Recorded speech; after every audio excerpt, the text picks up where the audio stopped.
व्याख्यामुद्रां करसरसिजैः पुस्तकं शङ्खचक्रे विप्रद्भिन्नस्फटिकरुचिरे पुण्डरीके निषण्णः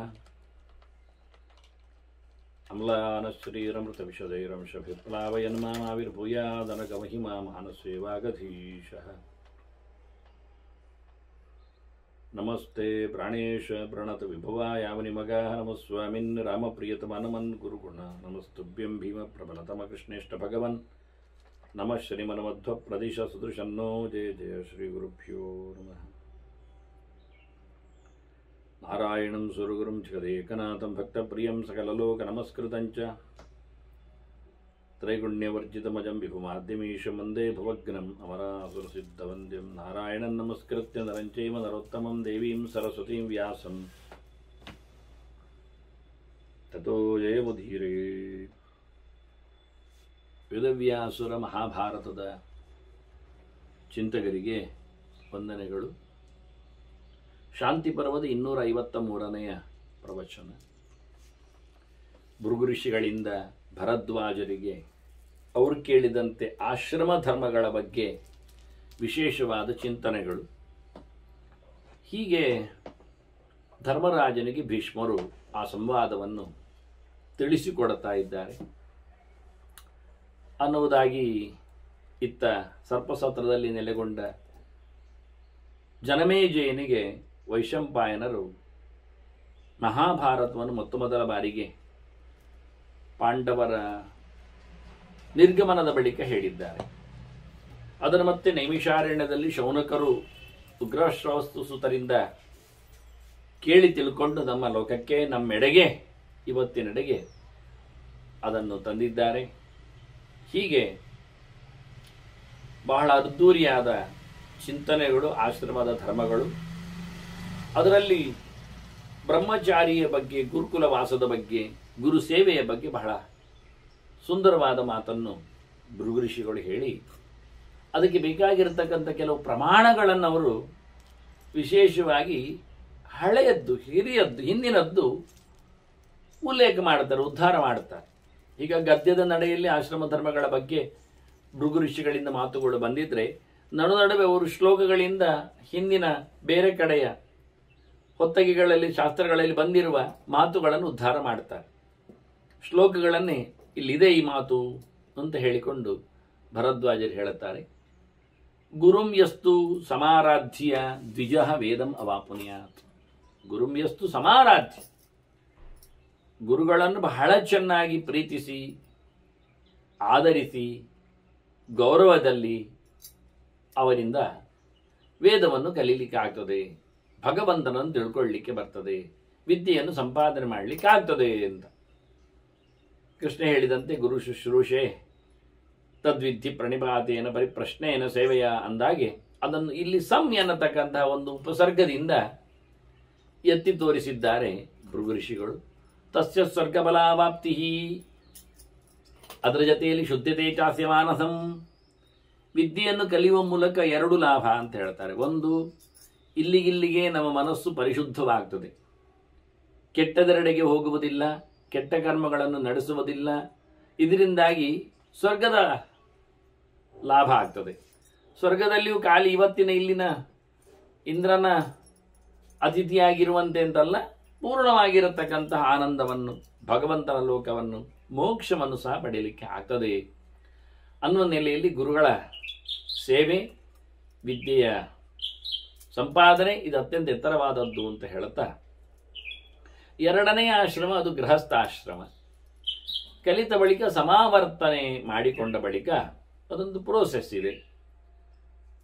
ಇವತ್ತು ಅದನ್ನು ವಿವಾಹದ ಆರಂಭದಲ್ಲಿ ಮೊದಲು ಅದನ್ನು ಸಂಸ್ಕಾರವಾಗಿ ನಡೆಸಿಕೊಳ್ತಾ ಬರ್ತಾರೆ. ಹೀಗೆ ಆದವನು ಗೃಹಸ್ಥನಾಗಿ ಮುಂದುವರಿಲಿಕ್ಕೆ ಆಗ್ತದೆ ಎಂದು ತೋರಿಸಿಕೊಡ್ತಾರೆ. ಸಮಾವರ್ತಾನಾಂ ಸದಾಚಾರಾಣಾಂ ಸಹಧರ್ಮಚರ್ಯಾ ಫಲಾರ್ಥಿನಾಂ. ಅವನು ಜೊತೆಗಾತಿ ಜೊತೆಯಲ್ಲಿ ಧರ್ಮವನ್ನು ನಡೆಸಿಕೊಡಬೇಕು ಅಂತ ಇಷ್ಟಪಟ್ಟಿದ್ದರೆ ಗೃಹಾಶ್ರಮ ವಿಧೀಯತೆ. ಅಂಥವನಿಗೆ ಮನೆ ವಾಳತೆ, ಮದುವೆ ಇವೆಲ್ಲ ಇದೆ ಅಂತ ಹೇಳ್ತಾರೆ. ಅವನೊಂದೊಮ್ಮೆ ಸಹ ಜಾತಿಯಿಂದ, ಸಹಗಾತಿಯಿಂದ, ಸಂಗಾತಿಯಿಂದ ಅವನು ಧರ್ಮಾಚರಣೆಯನ್ನು ಬಯಸುವುದು ಇಲ್ಲ ಆಗಿದ್ದರೆ, ಏಕಾಗಿಯಾಗಿ ಆತ ಹೋಗುವುದಾಗಿದ್ದರೆ ಅವನಿಗೆ ನೈಷ್ಠಿಕವಾದ ಬ್ರಹ್ಮಚರ್ಯವೇ ಇರುವಂಥದ್ದು ಎನ್ನುವ ನೆಲೆಯಲ್ಲಿ ಇದೊಂದು ಮುಖ್ಯವಾದಂತಹ ವಿಷಯವನ್ನು ಭೃಗುಗಳು ಹೇಳಿಬಿಡ್ತಾರೆ. ಅವನು ಆಚರಣೆಗಳನ್ನು, ಸದಾಚಾರಗಳನ್ನು ನಡೆಸುವವನಾಗಬೇಕು. ಅದಕ್ಕೋಸ್ಕರ ಮನೆಯನ್ನು ಆತ ಆಯ್ಕೆ ಮಾಡಬೇಕು, ಆ ಆಶ್ರಮವನ್ನು ನಡೆಸಬೇಕು. ಅದಕ್ಕೋಸ್ಕರ ಈ ರೀತಿಯಾಗಿರಬೇಕು. ಇಲ್ಲಿ ಅವನಿಗೆ 3 ವರ್ಗಗಳು ಮಾತ್ರ ತೆರೆದುಕೊಳ್ಳುವುದು ಪ್ರಧಾನ ಬದುಕಿನಲ್ಲಿ. ಮೊದಲಿಗೆ ಧರ್ಮ, ಅರ್ಥ, ಕಾಮಗಳು ಅಂತ ಅರ್ಥ. ಮೋಕ್ಷ ಇಲ್ಲ ಅಂತಲ್ಲ, ಕೊನೆಗೆ ಅದರ ಗೆರೆಯನ್ನು ಉಲ್ಲೇಖ ಮಾಡ್ತಾರೆ ಭೃಗುಗಳು. ಇದನ್ನು ಮುಖ್ಯವಾಗಿಟ್ಟುಕೊಂಡು ಆತ ತನ್ನ ಚರ್ಯಗಳನ್ನು ನಡೆಸಿಕೊಡಬೇಕು. ಅದನ್ನು ನಡೆಸಿಕೊಡುವಲ್ಲಿಯೂ ತ್ರಿವರ್ಗ ಸಾಧನ ಅಪೇಕ್ಷೆಯ ಅಗರ್ಹಿತೇನ ಕರ್ಮಣ ಧನಾನಿ ಆದಾಯ. ಧರ್ಮವನ್ನು ಮಾಡಲಿಕ್ಕೆ, ಬಯಕೆಗಳನ್ನು ಈಡೇರಿಸಿಕೊಳ್ಳಿಕ್ಕೆ, ಆಪತ್ಕಾಲದಲ್ಲಿನ ಸಂಪಾದನೆಗಾಗಿ ದುಡ್ಡನ್ನು ಒಟ್ಟು ಮಾಡಿಕೊಳ್ಳಿಕ್ಕೆ ಎಲ್ಲ ಇಟ್ಟುಕೊಂಡ್ರು ಇದನ್ನೆಲ್ಲ ಸಂಪಾದನೆ ಮಾಡುವ ರೀತಿ ಮಾತ್ರ ದುಷ್ಟವಾಗಿರಬಾರದು, ಅಶಾಸ್ತ್ರೀಯವಾಗಿರಬಾರದು, ಹಿಂಸಕವಾಗಿರಬಾರದು. ಅದು ಅತ್ಯಂತ ಯೋಗ್ಯ ರೀತಿಯಿಂದ, ನಿಂದ್ಯವಾಗಿಲ್ಲದೆ, ಯಾರಿಂದಲದು ಬೇಡ ಅಂತ ಧಿಕ್ಕರಿಸಲ್ಪಡದಾಗದೆ ಅಂತ ಒಳ್ಳೆಯ ಮಾರ್ಗದಿಂದ ಸಂಪಾದನೆಯಿಂದ ಈ ತ್ರಿವರ್ಗವನ್ನು ಆತ ನಡೆಸಿಕೊಡ್ಲಿಕ್ಕೆ, ಅದನ್ನು ಆಧರಿಸಿಕೊಳ್ಳಲಿಕ್ಕೆ ಆಗ್ತದೆ.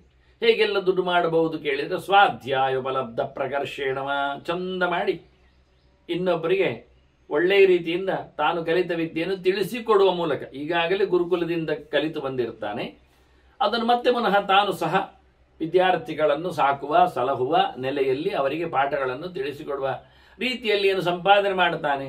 ಅವರೇನು ಹೊರಗಿನಿಂದ ಹೋಗಿ ಭಿಕ್ಷೆಯನ್ನು ತಂದು ಕೊಡ್ತಾರೋ ಅಥವಾ ಗುರು ಕಾಣಿಕೆಯಾಗಿ ಸಮರ್ಪಿಸ್ತಾರೋ, ಇಂದೆಲ್ಲ ರಾಜರ ಮಕ್ಕಳು ಕಲಿಯುವುದುಂಟು. ಹಾಗಾಗಿ ದ್ರವ್ಯಗಳು ಹೇರಳವಾಗಿ ಬಂದು ಬೀಳುವುದುಂಟು. ಈ ರೀತಿಯಾಗಿ ಯೋಗ್ಯವಾದಂತಹ, ಅದರಲ್ಲೇ ನಡೀತಾನೆ ಪ್ರಕರ್ಷೇಣ ಅಂತಾನೆ, ಉತ್ತಮ ಮಟ್ಟದ ಅಧ್ಯಯನದಿಂದ, ಅಧ್ಯಾಪನದಿಂದ.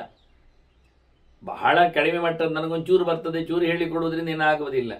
ಬೇಕಾದಷ್ಟು ಸಹಜವಾಗಿ ಚೆನ್ನಾಗಿ ಕಲಿತಿದ್ದು ಅದನ್ನು ಮತ್ತೊಬ್ಬರಿಗೆ ಕಲಿಸಿಕೊಡುವ ನೆಲೆಯಲ್ಲಿ.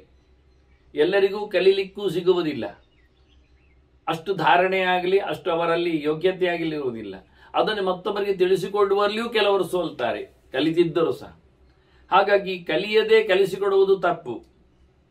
ಅದು ಪರಂಪರೆಯ ವಿಚ್ಛೇದ ಒಂದು ದೃಷ್ಟಿಯಿಂದ ಯೋಗ್ಯವೂ ಅಲ್ಲ. ಹಾಗಾಗಿ ಬಹಳ ಚೆನ್ನಾಗಿ ಅಧ್ಯಯನ ಮಾಡಿಕೊಂಡು ಇನ್ನೊಬ್ಬರನ್ನು ಅಧ್ಯಯನಗೊಳಿಸಬೇಕು. ಇದರಿಂದ ಆತ ನಿಜವಾಗಿ ಸಂಪತ್ತನ್ನು ಪಡೆದು, ಇಲ್ಲದದ್ದು ಗರ್ಹಿತವಾಗಿರ್ತದೆ. ತಾನು ಪಾಠ ತಿಳ್ಕೊಳ್ಳದೆ, ಅಧ್ಯಯನ ಮಾಡಿಕೊಳ್ಳದೆ, ಯಾರದ್ದೋ ಏನು ಎರವಲು ಪಡೆದುಕೊಳ್ಳುವ ಮೂಲಕ ಇನ್ನೊಬ್ಬರಿಗೆ ಕೊಟ್ಟು ದುಡ್ಡು ಸಂಪಾದನೆ ಮಾಡಿದರೆ ಅದು ಗರ್ಹಿಯ ದುಡ್ಡಾಗ್ತದೆ, ನಿಂದೆ ದುಡ್ಡಾಗ್ತದೆ. ಅದರಿಂದ ಬದುಕುವುದು ಹೇಯ ಅನಿಸ್ತದೆ. ಒಂದು ಸಹಜವಾಗಿ ಒಳ್ಳೆಯ ರೀತಿಯಿಂದ ಅಂತ ಸ್ಪಷ್ಟಪಡಿಸ್ತಾರೆ. ಇದೊಂದು ಮುಖ. ಇನ್ನೊಂದು ಬ್ರಹ್ಮರ್ಷಿ ನಿರ್ಮಿತೇನಮ ಅಂತ, ಹಿಂದಿನವರು ಹಾಕಿಕೊಂಡು ಬಂದಿರತಕ್ಕಂಥ ಕೆಲವು ಪರಂಪರೆಯ ಪದ್ಧತಿಗಳಿಂದ,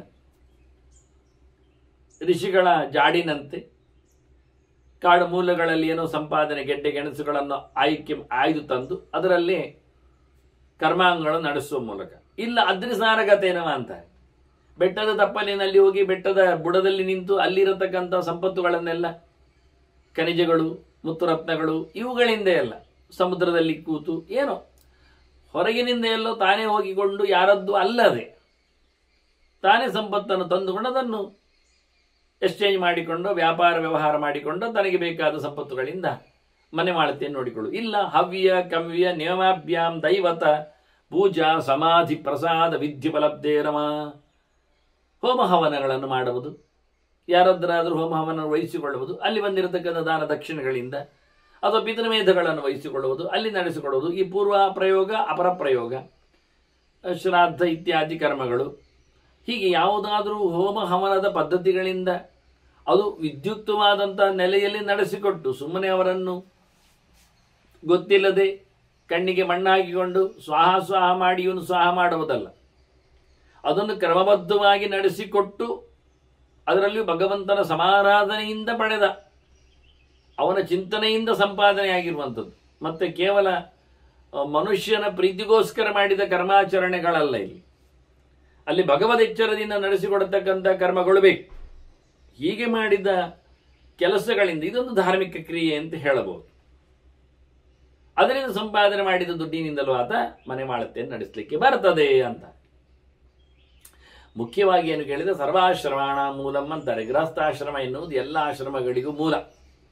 ಅದು ಹೇಗೆ ಕೇಳಿದರೆ, ಗುರುಕುಲ ನಿವಾಸಿನಃ, ಗುರುಕುಲದಲ್ಲಿ ಕಲಿತಿರುವ ವಿದ್ಯಾರ್ಥಿಗಳು ಬಂದು ಇವನ ಮನೆ ಬಾಗಿಲಲ್ಲಿ ನಿಲ್ತಾರೆ.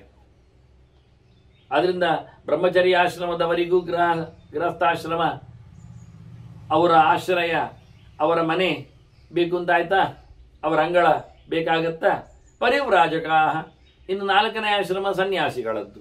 ಸನ್ಯಾಸಿಗಳು ಬಂದು ನಿಲ್ತಾರೆ, ಮನೆ ಬಾಗಿಲಿಗೆ ಬರ್ತಾರೆ ಭಿಕ್ಷೆಗಾಗಿ. ಅವರನ್ನು ಸಹ ಅಲ್ಲಿ ಅವರ ಸೇವೆಗಾಗಿ ಆತ ತೊಡಗಬೇಕಾಗತ್ತೆ. ಇಷ್ಟು ಅಲ್ಲದೆ ಇವರಿಬ್ಬರು ಗ್ಯಾರಂಟಿ ಭಿಕ್ಷೆ ಬೇಡಲಿಕ್ಕೆ ಅತ್ಯಧಿಕ ಅರ್ಹರು ಯಾರು ಕೇಳಿದರೆ ಕಲಿಯುತ್ತಿರುವ ಹುಡುಗ ಬ್ರಹ್ಮಚಾರಿ. ಕಲಿಯುತ್ತಿರುವ ಹುಡುಗ ಅಂತ ಹೇಳಿದ ನಾನು ಬ್ರಹ್ಮಚಾರಿ ಅಂತ, ಯಾಕೆಂದ್ರೆ ಕಲಿಯುತ್ತಿರುವ ಒಬ್ಬ ಗೃಹಸ್ಥ ಆದರೆ ಅವನು ಆಗುವುದಿಲ್ಲ. ಅವನು ಮತ್ತೊಬ್ಬರ ಮನೆಗೆ ಭಿಕ್ಷೆ ಕೇಳಲಿಕ್ಕಿಲ್ಲ, ಹೋಗ್ಲಿಕ್ಕಿಲ್ಲ. ಗೃಹಸ್ಥನಾಗಿ ಕಲಿಬಾರದು ಅಂತಿಲ್ಲ, ಆದರೆ ಕಲಿಯುವಾಗ ಅವನು ಗೃಹಸ್ಥನಾಗಿದ್ದರೆ ಅವನು ಭಿಕ್ಷೆಗೆ ಹೋಗ್ಲಿಕ್ಕಿಲ್ಲ. ಅವನ ಮನೆಯಿಂದಲೇ ಅವನು ಸಂಪಾದನೆ ಮಾಡಿದ್ದನ್ನು ತಿನ್ನಬೇಕು ಹೊರತು, ಕೊಡಬೇಕು ಹೊರತು ಮತ್ತೊಬ್ಬರಿಂದಲ್ಲ. ಆದರೆ ಕಲಿಯುವುದರಲ್ಲಿ ತೊಡಗಿರತಕ್ಕ ಹುಡುಗರಿಗೆ ಮಾತ್ರ ಭಿಕ್ಷೆ ಬೇಡುವ ಅಧಿಕಾರ. ಬಿಟ್ಟರೆ ಇನ್ಯಾರಿಗೆ ಹೇಳಿದರೆ, ಎಲ್ಲವನ್ನು ತೊರೆದು ಸನ್ಯಾಸಿಯಾಗಿದ್ದವನಿಗೆ ಯಾವ ಮನೆ ಬಾಗಿಲು ಸಹ ತೆರೆದಿರುತ್ತದೆ. ಅವನು ಹೆಚ್ಚು ಮನೆಗಳಿಗೆ ಹೋಗ್ಲಿಕ್ಕಿಲ್ಲ. ವಿದ್ಯಾರ್ಥಿಗಳಿಗೆ ಹೆಚ್ಚು ಮನೆಗಳಿಗೆ ಹೋಗ್ಲಿಕ್ಕುಂಟು, ಕೊಟ್ಟದ್ದನ್ನೆಲ್ಲ ಪಡಿಲಿಕ್ಕುಂಟು, ಎಲ್ಲ ಗುರುಗಳಿಗೆ ಸಮರ್ಪಿಸ್ಲಿಕ್ಕೆ, ಅವನೇನು ತಿನ್ನುವುದಿಲ್ಲ. ಆದರೆ ಸನ್ಯಾಸಿಗಳಾಗಲ್ಲ, ಅವರು ಪಡೆದದ್ದು ಅವರು ತಿನ್ನುವಂಥದ್ದು, ಇನ್ನೊಬ್ಬರಿಗೆ ಕೊಡುವುದಿಲ್ಲ. ಕೊಡುವುದನ್ನು ಅವರು ಕೊಡಬೇಕಾದ ಬಲಿಹರಣಗಳಲ್ಲಿ ಮಾತ್ರ ಇರುವಂಥದ್ದು ಹೊರತು ನಿಜವಾಗಿ ಅವರು ಇನ್ನೊಬ್ಬರಿಗೆ ಕೊಡಲಿಕ್ಕೆ ಬರುವುದಿಲ್ಲ. ಯತ್ಯನ್ನಂತೂ ವಿಗರ್ಹಿತ ಮಂದಿಯಿಂದ ನಾವು ಕೇಳಿದ್ದೇವೆ. ಗಣಿಕಾನ್ನಂ ವೈದ್ಯಾನ್ನಂ ಅಂತ ಯಾರದ್ದೆಲ್ಲ ತಿನ್ನಬಾರದು ಊಟ ಅಂದಾಗ ಅವರ ಜತೆಯಲ್ಲಿ ಒಬ್ಬರು ಸನ್ಯಾಸಿಗಳು ಸೇರ್ತಾನೆ. ಹೀಗೆ ಭಿಕ್ಷೆ ಬೇಡಿ ಬಂದ 7-8 ಮನೆಯಲ್ಲಿ ಪಡೀಲಿಕ್ಕೆ ಅವರ ಅಧಿಕಾರ, ಅದಕ್ಕಿಂತ ಜಾಸ್ತಿ ಇಲ್ಲ. 7-8 ಇಲ್ಲ, ತ್ರಿಪಂಚ ಸಪ್ತ ಸದ್ಮಾನಿ, 7 ಮನೆಗೆ ಹೋಗಿ ಪಡೀಲಿಕ್ಕೆ ಬರ್ತದೆ. 7 ಮನೆಯಲ್ಲಿ ಪಡೆದುಕೊಂಡದ್ದನ್ನು ಇನ್ನೊಬ್ಬರಿಗೆ ಕೊಟ್ಟುಕೊಂಡು ಬಲಿಹರಣ ಆಗಿಕೊಂಡು ಅವನು 8 ತುತ್ತು ತಿನ್ನಲಿಕ್ಕೂ ಇರ್ತದೆ. ಹಾಗೆ ಇನ್ನೊಬ್ಬರಿಗೆ ಕೊಡುವ ಪ್ರಸಂಗ ಅಲ್ಲಿಲ್ಲ, ಅವನದ್ದನ್ನು ತಿನ್ನುವುದು ಯೋಗ್ಯವೂ ಅಲ್ಲ. ಅದನ್ನು ಪರಿವ್ರಾಜಕರನ್ನು, ಬ್ರಹ್ಮಚಾರಿಗಳನ್ನು ಸಾಕುವವನು ಗೃಹಸ್ಥ. ಇದು 2 ಆಶ್ರಮಗಳಿಗೆ ಮೂಲ ಮಾತ್ರ ಅಲ್ಲ. ಇನ್ನು ಹೇಳಿದರೆ ಚಾನ್ನಿ ಅಂತಾರೆ. ಇನ್ನು ಕೆಲವರು ಇದ್ದಾರೆ. ಇನ್ನು ಕೆಲವರು ಅಂದರೆ ಅವರು ಪ್ರಯಾಣಿಕರು ಅಂತ ಹೇಳಲಿಕ್ಕೆ ಅನುಕೂಲ ಆಗ್ತದೆ. ಆ ದಾರಿಯಲ್ಲಿ ಆಗ ಹೋಗ್ತಾ ಇದ್ದಾರೆ, ಅವರು ಎಲ್ಲೋ ಮನೆ ಬಿಟ್ಟು ಬಂದಿದ್ದಾರೆ, ಅಂಥವರಿಗೆ ಮಧ್ಯದಲ್ಲಿ ಊಟ ಆಗುವಾಗ ಅವರು ಗೃಹಸ್ಥರು ಆಗಿದ್ದಾರೆ, ಹೌದು, ಆದರೆ ಮನೆ ಬಿಟ್ಟಿದ್ದಾರೆ. ಈಗ ಇನ್ಯಾವತ್ತೂ ಮನೆ ಸೇರಬಹುದು. ಹಾಗಾಗಿ ಅವರು ಬ್ರಹ್ಮಚಾರಿಗಳಲ್ಲ, ಸನ್ಯಾಸಿಗಳಲ್ಲ, ಅವರು ಹೆಂಡತಿ ಮಕ್ಕಳ ಜೊತೆಯಲ್ಲೇ ಬರಬಹುದು. ಇಂಥವ್ರು ಯಚಾನ್ಯೇ ಸಂಕಲ್ಪಿತ ವ್ರತ ನಿಯಮಾನುಷ್ಠಾಯಿನ, ಏನೋ ಅವರೊಂದು ವ್ರತ ಮಾಡಲಿಕ್ಕೆ ನಿಯಮ ಇಟ್ಟುಕೊಂಡಿದ್ದಾರೆ, ಏನೋ ಸಂಕಲ್ಪ ಇದ್ದಾರೆ. ಇನ್ನು ಕೆಲವು ವ್ರತನಿಷ್ಠರಿದ್ದಾರೆ, ಅವರು ತಾವು ಮಾಡುವುದಿಲ್ಲ, ಯಾರಾದರೂ ಮಾಡಿದ್ದನ್ನು ತಿನ್ನುವವರು. ಹೀಗೊಂದು ವ್ರತ 1 ವರ್ಷ ಹೀಗೆ ಅಂತ. ಇಂದು ಇದೆಲ್ಲ ಒಂದೇ ಹೊತ್ತು ತಿನ್ನುವುದವರು, ಮನೆಯಲ್ಲಿ ಇರುವುದಿಲ್ಲ ಅಂತಲೂ ಅದೊಂದು ವ್ರತ ಅವರಿಗೆ. ನಾನು ಮನೆಯ ಹೊರಗೆ ಇರ್ತೇನೆ 1 ವರ್ಷ. ಅಂದರೆ ಬಹಳ ಭೀಕರವಾದ ಕೆಲವೆಲ್ಲ ತಪ್ಪುಗಳನ್ನು ಮಾಡಿಕೊಂಡಾಗ ಪ್ರಾಯಶ್ಚಿತ್ತ ಇರ್ತದೆ. ಮನೆಯಲ್ಲಿರೋ ಹತ್ಯೆಯೋ ದೋಷವೋ ಮತ್ತೊಂದು ಆಗಿಬಿಟ್ರೆ ಮನೆಯನ್ನು ಬಿಡಿ 6 ತಿಂಗಳು, 1 ವರ್ಷ ಮನೆಯನ್ನು ಬಿಡಿ ಅಂತಾರೆ. ಮತ್ತೆ ಎಲ್ಲಿರ್ಬೇಕು ಅವನು? ಹೀಗೆ ಹಠನ ಮಾಡ್ತಾ ಇರ್ಬೇಕು, ತಿರುಗ್ತಾ ಹೋಗ್ಬೇಕು ಕ್ಷೇತ್ರಗಳಿಗೆಲ್ಲ. ಆಗ ತಿನ್ಲಿಕ್ಕೆ ಯಾರದೋ ಮನೆಯಲ್ಲಿ ಅದು ಪಡೆದು ತಿನ್ಲಿಕ್ಕೆ ಬರ್ತದೆ, ಒಂದೇ ಹೊತ್ತು ಮಾತ್ರ ತಿನ್ಲಿಕ್ಕೆ. ಹೀಗೊಂದವನು ಪ್ರಾಯಶ್ಚಿತ್ತದ ವ್ರತಗಳು, ನಿಯಮಗಳು, ಇದನ್ನು ಮಾಡ್ಲಿಕ್ಕೆ ಬಂದವರು. ಅತಯೇವ ಭಿಕ್ಷಾ ಬಲಿ ಸಂವಿಭಾಗ ಪ್ರವರ್ತಂತೆ. ಹೀಗಾಗಿ ಇವರೆಲ್ಲ ಭಿಕ್ಷೆ ಕೇಳಲಿಕ್ಕೆ, ಊಟಕ್ಕೆ ನಿಲ್ಲಲಿಕ್ಕೆ ಸಿಗ್ತಾರೆ. ಅದರಿಂದ ಗೃಹಸ್ಥಾಶ್ರಮಿ ಬಹಳ ಶ್ರೇಷ್ಠನಾಗ್ತಾನೆ, ಇಂಥವರನ್ನೆಲ್ಲ ಸಾಕ್ತಾನೆ. ಇವರಲ್ಲಿ ಬಿಟ್ಟು ಬಂದವರು ವ್ರತ ನಿಯಮಗಳಲ್ಲಿ ಒಂದು ಮಾತುಂಟು, ಏನು ಕೇಳಿದವರು ವಾನಪ್ರಸ್ಥಾನಾಂಚ ಅಂತಾರೆ. ಕಾಡಿನಲ್ಲಿ ಕೂತವರಿಗೂ ಆಗ್ತದೆ. ಕಾಡಿನಲ್ಲಿ ಕೂತಿದ್ದಾರೆ, ಅವರಿಗೆ ದ್ರವ್ಯೋಪಸ್ಕಾರ ಐತಿ, ಅವರಿಗೆ ಒಟ್ಟು ಮಾಡಲಿಕ್ಕೆ ಏನಿಲ್ಲ, ಅವರ ಕೈಯಲ್ಲಿ ದುಡ್ಡಿಲ್ಲ, ಕಾಡು ಸೇರಿಯಾಗಿದೆ. ಅಂಥವರು ಕಾಡಿನಿಂದ ಹೊರಗೆ ಬಂದು ಕೈ ಒಡ್ಡಿದರೆ ಕೊಡಲಿಕ್ಕೆ ತಪ್ಪಿಲ್ಲ ಅಂತಾರೆ. ಅವರು ನಿಜವಾಗಿ ಗೃಹಸ್ಥರೇ, ಆದರೆ ಈಗ ವಾನಪ್ರಸ್ಥರು, ಅವರು ಸನ್ಯಾಸಿಗಳಾಗಲಿಲ್ಲ. ಇಂಥವರಿಗೂ ಕೊಡಲಿಕ್ಕೆ ಬರ್ತದೆ.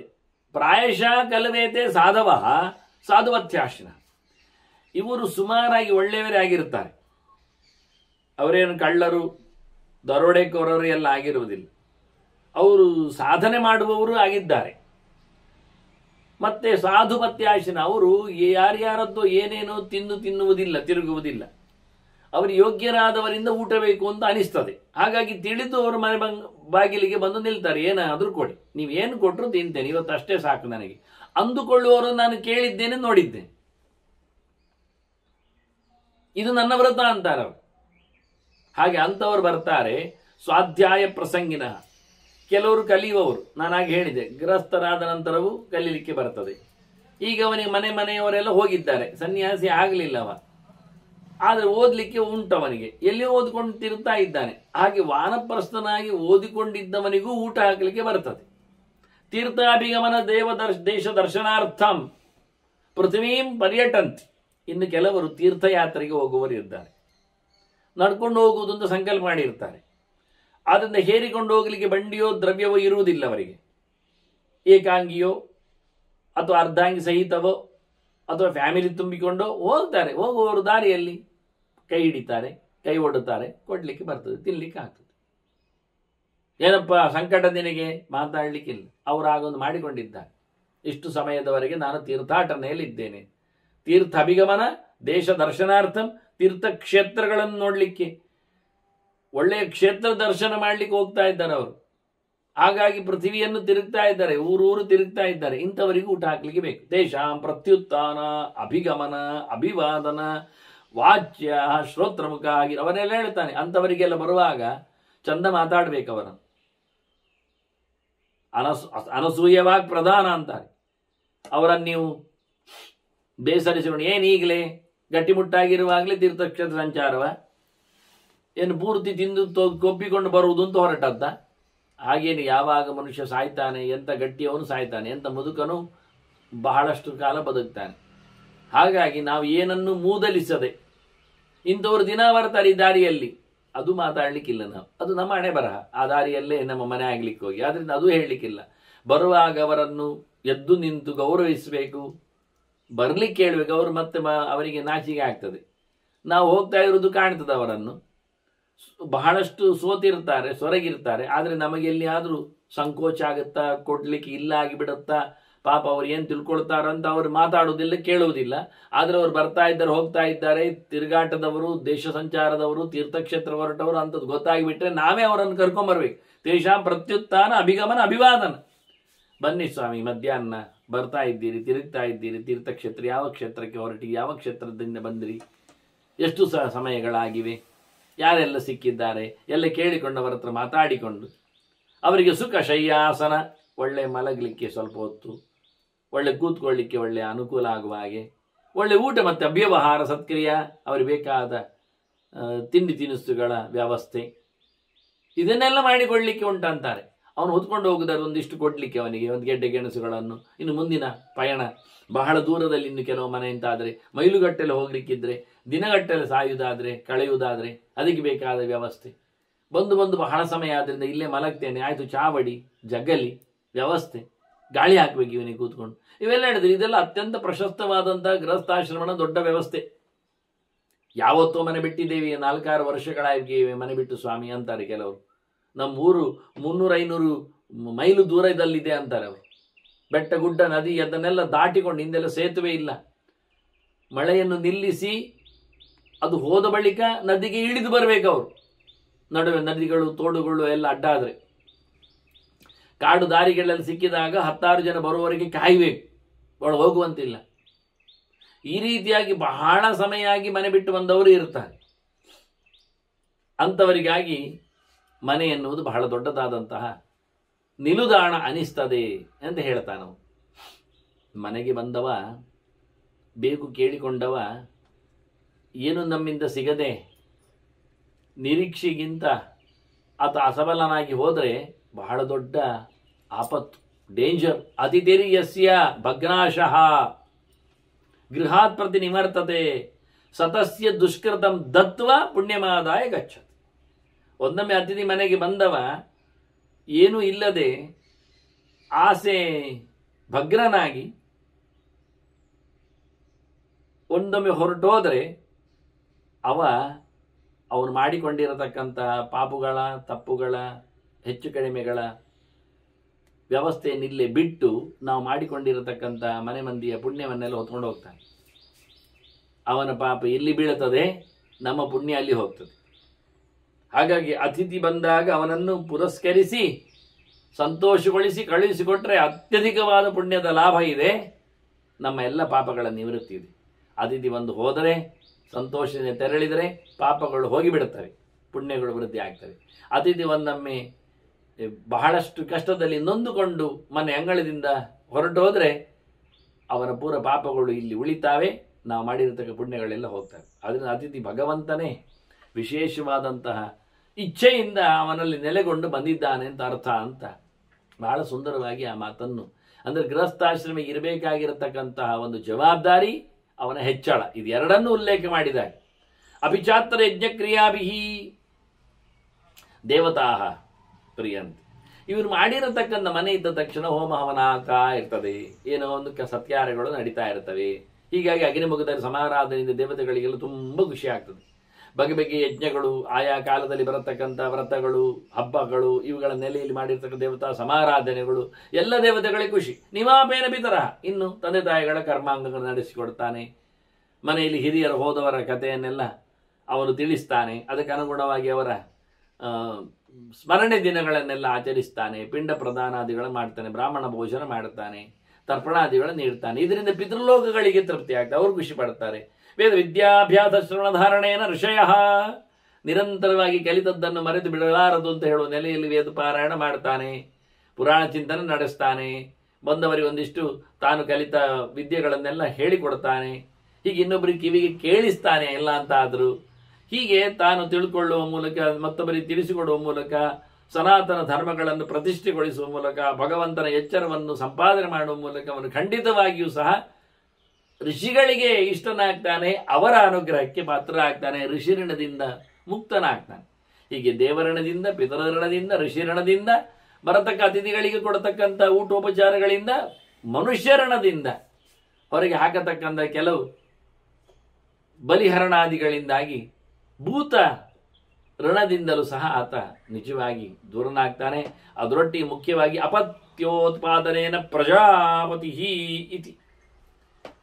ಯಾರೆಲ್ಲ ಪ್ರೀತಿಯನ್ನು ಪಡಿತಾರೆ ಅಂದಾಗ ಮಾಸಲ್ಯ ಆಯ್ತಲ್ಲ, ದೇವತೆಗಳು, ಪಿತೃಗಳು, ಋಷಿಗಳು ಅಂತ ಬ್ರಹ್ಮನಿಗೆ ಖುಷಿ ಆಗ್ತಾನೆ, ಚತುರ್ಮುಖ ಬ್ರಹ್ಮನಿಗೆ, ಸೃಷ್ಟಿಕರ್ತನಿಗೆ. ಯಾಕೆಂದರೆ ಇವನು ಮನೆ ಮಾಡಿದ್ದಾನೆ, ಹೆಂಡತಿಯನ್ನು ಪಡೆದಿದ್ದಾನೆ, ಮಕ್ಕಳನ್ನು ಸಂಪಾದನೆ ಮಾಡ್ತಾನೆ, ಇದರಿಂದ ಸೃಷ್ಟಿ ವೈಭವ ಮುಂದುವರಿತದೆ. ಯಾರೋ ಒಬ್ಬ ಸಜ್ಜೀವ ಬಂದ ಬಳಿಕ ಒಳ್ಳೆ ರೀತಿಯಿಂದ ಅಧ್ಯಯನ ಮಾಡಿಕೊಂಡು ಆ ವೇದ ಪುರುಷನ ವೇದಗಳ ಪುನಃ ಪ್ರತಿಷ್ಠೆ, ಪುನರವಲೋಕನ, ಅದರ ಬಹಳ ಜನರಲ್ಲಿ ಅದರ ವಿತರಣೆ ಇವನ್ನು ನಡೆಸುವ ಮೂಲಕ ವೇದ ಪುರುಷನಾದ ಚತುರ್ಮುಖನಿಗೆ ಭಾರಿ ಖುಷಿ ಆಗ್ತದೆ. ಸಂತಾನ ಬೆಳೆಯಿತು ಅಂದಾಗ ಅವನಿಗೆ ತುಂಬ ಇಷ್ಟ, ಓ ಬ್ರಹ್ಮಾಂಡ ಬೆಳೀತಾ ಇದೆ ಅಂತ ಅದನ್ನು ತಿಳ್ಕೊಳ್ತಾನೆ. ಹೀಗೆ ಬಹಳ ಅದ್ಧೂರಿಯಾದಂತಹ ಗೃಹಸ್ಥಾಶ್ರಮ ಅವನು ಎಲ್ಲರಿಗೂ ಬೇಕು ನೋಡಿ. ವತ್ಸಲ ಸರ್ವಭೂತಾನಾಂ, ಭಾರಿ ಇಷ್ಟ ಎಲ್ಲರಿಗೂ. ಎಲ್ಲರಿಗೂ ಅವನು ಬೇಕು, ಎಲ್ಲರನ್ನು ಅವನು ಪ್ರೀತಿಸಬೇಕು. ಯಾವ್ಯಾವುದೋ ಏನೇನೋ ಮೊನ್ನೆ ಇತ್ತೀಚೆಗೆ ಒಂದು ಮಂಗ ಸೀದಾ ಹೋಗಿ ಮೆಡಿಕಲ್ ಶಾಪಿಗೆ ಹೋಗಿ ಕೂತಿದೆ, ಗಾಯ ಆಗಿದೆ ಅಂತ, ಬ್ಯಾಂಡೇಜ್ ಹಾಕಿ ಅಂತ. ನೋಡಿ, ಎಲ್ಲಿ ಏನು ಬರುತ್ತೆ ಅನ್ನೋ ತಲೆ ಯೋಚನೆ ಉಂಟು. ಹಾಗೆ ಒಂದು ಮನುಷ್ಯನ ಹತ್ತಿರದಲ್ಲಿ ಪ್ರಾಣಿಗಳು, ತೊಂದರೆಗೊಳಗಾದಗಳು, ನೀರು ಕುಡಿಲಿಕ್ಕೋ, ಇನ್ನೇನೋ ಗಾಯ ಆದಕ್ಕೆ ಅರಸಿನ ಹಾಕ್ಕೊಳ್ಳಿಕ್ಕೋ, ಅಥವಾ ಎಣ್ಣೆ ಹಾಕ್ಕೊಳ್ಳಿಕ್ಕೋ, ಅಥವಾ ಆಹಾರ ತಿನ್ನಲಿಕ್ಕೋ ಏನಿಲ್ಲದೆ ಓಡಿ ಬರ್ತಾರೆ. ಯಾವುದೋ ಓಡಿಸಿಕೊಂಡು ಬಂದದ್ದಕ್ಕೆ ಜಗಲಿಯಲ್ಲಿ ಕೂತು ನಮ್ಮ ರಕ್ಷಣೆಯನ್ನು ಕೇಳುತ್ತವೆ ಕೆಲವೊಮ್ಮೆ, ಅದು ಸತ್ಯ. ಹಾಗಾಗಿ ಬಹಳ ಅದ್ಭುತವಾದಂತಹ ವ್ಯವಸ್ಥೆ. ಎಲ್ಲ ಜನರ ಮೇಲೆ, ಎಲ್ಲ ಪ್ರಾಣಿಗಳ ಮೇಲೆ, ಎಲ್ಲ ಮರಮಟ್ಟುಗಳ ಮೇಲೆ ಪ್ರೀತಿ ವಿಶ್ವಾಸವುಳ್ಳವನು ಗೃಹಸ್ಥನಾಗಿರಬೇಕು. ವಾಚ್ಯಾಹ ಶ್ರೋತ್ರ ಸುಖಾಹ ಗಿರಹ, ಯಾರಿಗಾದರೂ ಏನಾದರೂ ಹೇಳುವುದಿದ್ರೆ, ಮಾತಾಡುವುದಿದ್ರೆ ಅವನ ಅತ್ಯಂತ ಹೃದಯ ಶುದ್ಧನಾಗಿರಬೇಕು, ಮಾತು ಅಷ್ಟೇ ಶುದ್ಧವಾಗಿರಬೇಕು. ಒಳ್ಳೆಯ ರೀತಿಯಿಂದ ಅವನಿಗೆ ಕಿವಿಗೆ ಇಂಪಾಗುವ ಹಾಗೆ ಚಂದವಾದ ಮಾತನ್ನೇ ಹೇಳಬೇಕು, ಒಳ್ಳೆಯ ರೀತಿಯಿಂದಲೇ ಮಾತಾಡಿಸಬೇಕು.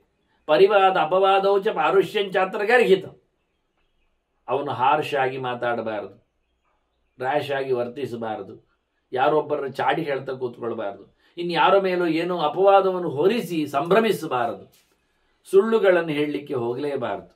ಗೊತ್ತಿದ್ದರೂ ಸರಿಯಾಗಿ ಗೊತ್ತಿಲ್ಲದಿದ್ದರೆ ಯಾವ ವಿಷಯದ ಬಗ್ಗೆಯೂ ಕಮೆಂಟ್ಸ್ ಮಾಡಲಿಕ್ಕಿಲ್ಲ. ಅವಜ್ಞಾನಂ ಅಹಂಕಾರ ಡಂಬಶ್ಚೈವ ವಿಗರ್ಹಿತ, ಬೂಟಾಟಿಕೆ ಇಲ್ಲ, ತೋರಿಸ್ಲಿಕ್ಕೋಸ್ಕರ ನಾಟಕಕ್ಕೋಸ್ಕರ ಮಾಡುವುದು ಇಲ್ಲ. ಸಹಜವಾಗಿದ್ದದ್ದನ್ನು ಹಾಗೆಯೇ ಮುಚ್ಚುಮರ ಇಲ್ಲದೆ ತೋರಿಸಿಕೊಡುವ ವ್ಯವಸ್ಥೆ.